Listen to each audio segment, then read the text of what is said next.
Deputado proponente Husi Bancada Fretilin, Husu atuhalo redução do salário assessor balão e a gabinete primeiro-ministro, nebe desconfia o salário bot.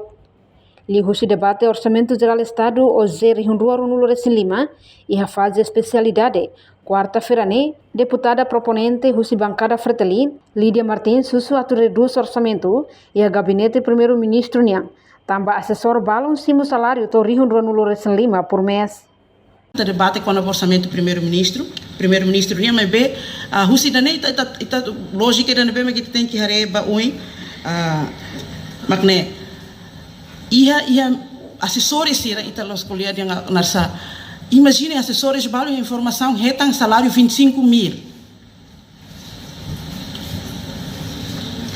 e da nene ami atu reclama né lá hoje nem kata kami reclama ba ami am para me retan a retan informação tava nem orçamento geral do Estado idane ito toto tem que atender quando vai dane nebe buat ser nem esclarecimento idane bem mas kami precisa retan lá hoje dia kata kami atu desafio ita buat ser lá desafio tamba det buat ida yang osam idane osam povo ni nebe ito toto ni dida kal dida ni responsabilidade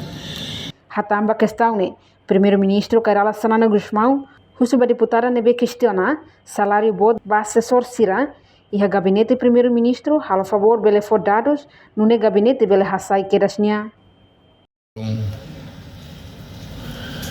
Atos direito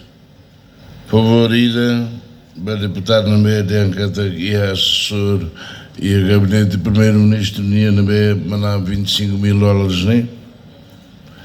foi ela nada mais ba Cari ia assessor uma ia governo toma mana $25.000 favorita foi ela mais vai para a minha saitia do saitia reportagem email da Fátima televisão Timor-Post Janela informação ba emogoto atua tem informação atual dia clio kita haluha hanya botão subscribe like halo comentário no Fahia Tutang ba media sosial hotu.